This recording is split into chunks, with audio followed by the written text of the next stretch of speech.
Bismillahirrahmanirrahim. Assalamualaikum warahmatullahi wabarakatuh. Semoga semua dalam keadaan sehat. Pada kesempatan kali ini saya akan menjelaskan tentang analisis regresi linier sederhana dan analisis regresi linier berganda menggunakan software SPSS. Nah, data yang saya pakai sama seperti contoh pada video sebelumnya yang sudah saya jelaskan pada pertemuan sebelumnya. Y-nya, kemarin Y adalah variabel yang dipengaruhi dan X adalah variabel yang mempengaruhi.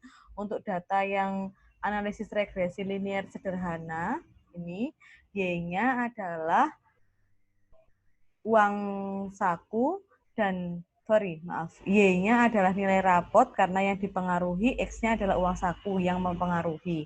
Kemarin setelah dihitung menggunakan manual, terdapat persamaan regresi ini. Nah, kita akan menyelesaikan soal yang sama menggunakan software SPSS. Nanti hasilnya juga pasti akan lebih sama persis dengan yang kita hitung menggunakan manual. Kalau tidak sama, biasanya kalau beda-beda sedikit itu ditoleransi mungkin karena pembulatan. Kalau banyak berarti ada salah perhitungan, biasanya perhitungan yang manualnya. Nah, SPSS yang digunakan boleh SPSS versi apa saja, karena analisis regresi termasuk analisis yang sederhana dalam statistika, sehingga boleh pakai SPSS 16, 17, sampai IBM Statistika 20, 21, sekarang yang terbaru adalah IBM Statistika 26. Ini yang saya gunakan adalah IBM SPSS Statistik Data versi 26. Terserah mau pakai yang mana, sama saja karena ini regresi itu yang sederhana, jadi pasti ada di semua jenis versi SPSS. Nah, datanya adalah, datanya tadi, data yang itu tadi, nggih. Saya ganti share screen yang lain. Saya share screen tampilan di SPSS. Ini adalah tampilan SPSS untuk IBM Statistika 26. Pertama-tama kita butuh datanya. Untuk menginputkan data di SPSS, sama seperti input di Excel biasa. Tadi kan uang saku sama nilai rapot. Uang sakunya tadi awalnya 30.000. Ini ya. 30. Dan seterusnya biar cepat, tadi saya sudah siapkan data di Excel untuk di-copy. Saya copy datanya dulu. Copy data juga biasa, seperti kita ngopi data di Excel gitu ya. Nah, ini datanya. Nah, tergantung koma dan titik di laptopnya masing-masing. Kalau laptopnya itu defaultnya koma, berarti ini pakai koma. Kalau defaultnya pakai titik, berarti pakai titik. Disesuaikan dengan default di laptopnya masing-masing. Nah, ini kita edit datanya dulu, kan ini ada koma 00, editnya di variabel view. Namanya dulu, yang ini tadi adalah uang saku ya. Uang saku itu X apa Y? Uang saku itu adalah X. Ini boleh. Kemudian enggak boleh pakai uang saku, berarti X gini aja. Kita inputkan X-nya aja, ini Y-nya. Jadi X-nya adalah uang saku ya. Y-nya adalah nilai rapot. Desimalnya 0 saja. Yang lain sudah tidak usah diubah. Jadi otomatis X-nya berubah. Ini tadi kan var 001, ini var 002, ini X, ini Y. Gampang sekali, tinggal analyze, regression, linear. Dependent adalah variabel Y-nya, independen adalah variabel X-nya. Kalau nanti X-nya lebih dari 1, kan ada yang 2. Di contoh selanjutnya, itu ya ininya nanti 2. Tergantung X yang kita gunakan. Makanya kalau X-nya sudah lebih dari 2, sebaiknya pakai software saja. Karena perhitungan manualnya sangat banyak. Tidak sulit, tapi banyak saja. Nah, ini hasilnya. Hasilnya kita lihatnya di yang paling bawah koefisien ini. Konstan ini adalah betanya. Persamaannya kan alfa plus beta X ya. Alfanya adalah 0,93231, X-nya 0,000. Kemarin kan hasilnya 0,00036. 36 ini tidak terbaca karena ini sangat kecil. Nah, ini kekurangannya kalau kita pakai software saja, sehingga perlu untuk kita pakai manual dan software. Kalau misalnya hanya satu X-nya. Nah, kita share ini hasilnya kemarin kan ini. 093, tadi kan 231 ini 3. Mungkin perbedaan di koma saja, kalau hanya koma ditoleransi. Dan ini adalah 0,0036. Nah, untuk menginterpretasikan pasti tidak ada di output SPSS-nya, kita harus menginterpretasikan sendiri. Dan output itu hanya menghasilkan persamaan regresi ini saja. Jadi kita interpretasikan hasil. Interpretasi itu apa? Interpretasi itu arti dari persamaan regresi yang sudah didapatkan.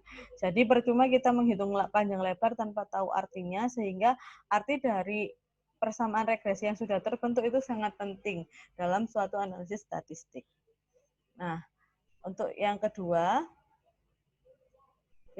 saya juga sudah siapkan datanya. Untuk memulai SPSS yang baru, tinggal file, new, data. Ini, kita inputkan data yang baru ya.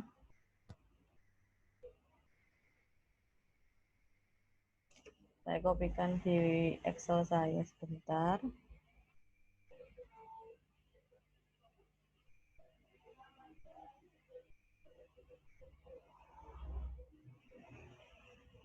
Nah, ini sudah ke-share.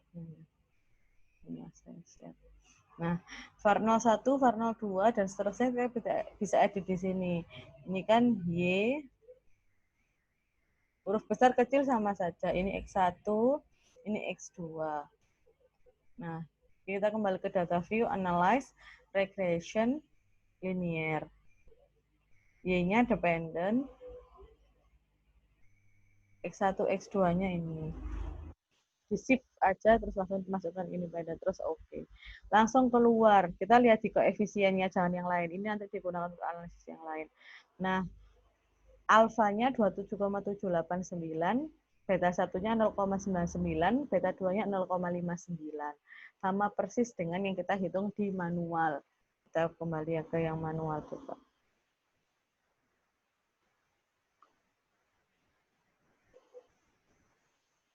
Ini yang sorry, bukan hipotesis.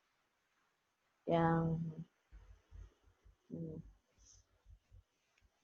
ini korelasi kita lewati, enggak apa-apa.